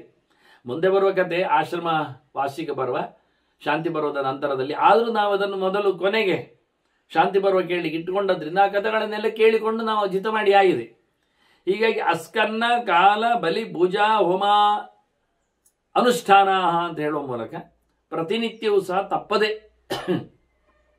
ಕಾಲಕಣ 3 ಹೊತ್ತು ಸಹ ಅವರಿಗೆ ತ್ರಿಶವಣ ಸ್ನಾನ 3 ಹೊತ್ತು ಸ್ನಾನ ಮಾಡಿ ಜಪ ಮಾಡಬೇಕು, 3 ಹೊತ್ತು ಭಗವಂತನ ಸೇವೆ ಪುನಸ್ಕಾರಗಳನ್ನು ನಡೆಸಬೇಕು. ಈ ರೀತಿಯಾಗಿ ಬಹಳ ಚಂದವಾಗಿ ವಾನಪ್ರಸ್ಥರ ಕೆಲವು ಮುಖಗಳನ್ನು ಪರಿಚಯಿಸಿದ್ದಾರೆ. ಇನ್ನು ವಿಶೇಷವಾದ ಅಂದರೆ ಅವರು ಕಾಡಿನಲ್ಲಿ ತಯಾರು ಮಾಡತಕ್ಕಂದ್ರೆ ಅಗ್ನಿ ಇದೆ, ಆದರೂ ಅಗ್ನಿಯಲ್ಲಿ ಬೇಯಿಸಿರತಕ್ಕಂಥ ಸೊತ್ತುಗಳ ಉಪಹಾರಗಳನ್ನು ಹೇಳುವುದಿಲ್ಲ ಭೃಗು ಋಷಿಗಳು ಹೇಳುವಾಗ. ಸಹಜವಾಗಿ ಸಿಗುವ ಕಾಡಿನ ದ್ರವ್ಯಗಳನ್ನೇ, ಮೂಲ ಫಲಗಳನ್ನಷ್ಟೇ, ಪರ್ಣ ಕಿಸಲೆಗಳನ್ನಷ್ಟೇ ಉದ್ಧಾರ ಮಾಡಿದ್ದಾರೆ. ಹೀಗಾಗಿ ಸಂಬಂಧದ ಪ್ರಜ್ಞೆ ಇಲ್ಲದೆ ದೇವರ ಎಚ್ಚರವನ್ನು ಮಾತ್ರ ಮಾಡುವಂತೆ ಸ್ವಲ್ಪ ಕಠೋರವಾಗಿ ವಾನಪ್ರಸ್ಥ ಧರ್ಮವನ್ನು, ಅದರಲ್ಲಿಯೂ ದಟ್ಟಾರಣ್ಯದಲ್ಲಿ ಜನವಸತಿ ಸಿಗಲಾರದಂತೆ ಇರಬೇಕಾದ ಟೋಟಲಿ ಏಕಾಂತತೆ, ಯಾರು ಬರಬಾರದು ಎನ್ನುವುದೇ ವಾನಪ್ರಸ್ಥರ ಮೊದಲ ಧರ್ಮ ಅಂತ ಹೇಳ್ತಾ ಅದರಲ್ಲಿ 1-2 ಚಾಯ್ಸ್ ಕೊಟ್ಟರು. ಒಳ್ಳೆ ಕ್ಷೇತ್ರಗಳಿಗೆ ಸಂಚಾರ ಮಾಡುವ ವ್ಯವಸ್ಥೆ ಇದೆ, ತಿರುಗಾಟ ಇದೆ. ತಿರುಗಲಿಕ್ಕೆ ಬರುತ್ತದೆ ಅಂತಾದರೆ ದೊಡ್ಡ ದೊಡ್ಡ ಕ್ಷೇತ್ರಗಳನ್ನು, ದೊಡ್ಡ ದೊಡ್ಡ ನದಿಗಳನ್ನು ಆತ ಆಯ್ಕೆ ಮಾಡಲಿಕ್ಕೆ ಅವಕಾಶ ಇದೆ ಹೇಳುತ್ತಾ, ಹಿಂದೆಲ್ಲ ನದಿ ತೀರಗಳಲ್ಲೆಲ್ಲ ದೊಡ್ಡ ಕಾಡುಗಳೇ ಇದ್ದವು. ಹಿಂದೆಲ್ಲ ಕಾಡುಗಳ ನಡುವೆಯೇ ನದಿಗಳು ಹೋಗ್ತಿದ್ದವು. ಇವತ್ತು ನಾವು ನದಿ ತೀರಗಳಲ್ಲಿ ಜನವಸತಿಗಳನ್ನು ಹೆಚ್ಚು ಮಾಡಲಿಕ್ಕೆ ಹೋಗಿ ನೀರಿಗೆ ಆಶ್ರಯಕ್ಕಾಗಿ ಕಾಡಿನಲ್ಲಿ ನದಿ ಇಲ್ಲಾಗಿದೆ, ನದಿ ಇದ್ದಲ್ಲಿ ಕಾಡಿಲ್ಲಾಗಿದೆ. ಹಿಂದೆ ನದಿ ಮತ್ತು ಕಾಡು ಒಟ್ಟೊಟ್ಟಿಗೆ ಒಂದೇ ನಮನೆ. ಇವತ್ತು ಕೆಲವು ನೋಡಲಿಕ್ಕೆ ಬರುತ್ತೆ, ಸೀತಾ ನದಿ ಹೋಗುವ ದಾರಿಗಳಲ್ಲಿ ಕೆಲವು ದಟ್ಟವಾದ ಕಾಡುಗಳು ಇವತ್ತು ಸಹ ಕಾಣುತ್ತವೆ, ಇರುತ್ತವೆ. ಆದರೆ ನೀರುಗಳನ್ನೆಲ್ಲ ಅಣೆಕಟ್ಟು ಹಾಕುವ ಮೂಲಕ, ನಿಲ್ಲಿಸುವ ಮೂಲಕ ಮಳೆಗಾಲದಲ್ಲಷ್ಟೇ ಅವುಗಳ ಪ್ರವಾಹ ಕಾಣಲಿಕ್ಕೆ ಹೋಗಿ ಕಾಡುಗಳು ಮತ್ತೆ ನೀರಿಲ್ಲದೆ, ನದಿ ಇಲ್ಲದೆ, ಅದು ಆ ಕಾಡುಗಳಲ್ಲಿ ಬೆಳೆದಿದ್ದ ಮರಗಳನ್ನು ನೆಡುವ ಮೂಲಕ ನಾವು ಕಾಡನ್ನು ಹಾಳು ಮಾಡಿದ್ದೇವೆ. ರಬ್ಬರು ತೋಟ ಮಾಡುವ ಮೂಲಕ ಅಥವಾ ಅಕೇಶಿಯ ನೆಡುವ ಮೂಲಕ ಮನುಷ್ಯ ವಾಣಿಜ್ಯ ಬೆಳೆಗಾಗಿ ಕಾಡನ್ನು ಹಾಳು ಮಾಡುವ ಮೂಲಕ ಅಲ್ಲಿನ ಯೋಗ್ಯವಾದ ಪರಿಸರದ ಹಕ್ಕಿಗಳು, ಪ್ರಾಣಿಗಳು ಇಲ್ಲ ಆಗ್ಲಿಕ್ಕೆ ಹೋಗಿ ವಾನಪ್ರಸ್ಥನಿಗಂತೂ ಹೇಳಿಸಿದ ಕಾಡುಗಳು ಸಿಗುವುದು ಬಹಳ ವಿರಳ ಅನಿಸಿದೆ. ಇನ್ನೇನೋ ಹಿಮಾಲಯದ ತಪ್ಪಳುಗಳಲ್ಲಿ, ಗಿರಿ ಗಹ್ವರಗಳಲ್ಲಿ, ಕಂದರಗಳಲ್ಲಿ ಎಲ್ಲಿಯೋ ಅಂತಹ ಒಂದು ಜಾಡು ಇವತ್ತು ಸಿಗಲಿಕ್ಕೆ ಸಾಕೇನು ಅಂತ ವಾನಪ್ರಸ್ಥರ ಧರ್ಮದ ಇನ್ನು ಕೆಲವು ಮುಖಗಳನ್ನು, ಖಡಕ್ಕಾಗಿ ಬದುಕುವ ರೀತಿಗಳನ್ನು ಮತ್ತೆ ಭೃಗು ಋಷಿಗಳು ಹೇಳಲಿಕ್ಕಿದ್ದಾರೆ. ಅದನ್ನು ಮತ್ತೆ ಕೇಳುವ ವಂದನೆಗಳೊಂದಿಗೆ ಶ್ರೀಕೃಷ್ಣ ನಾರಾಯಣ ನಾರಾಯಣ ನಾರಾಯಣ.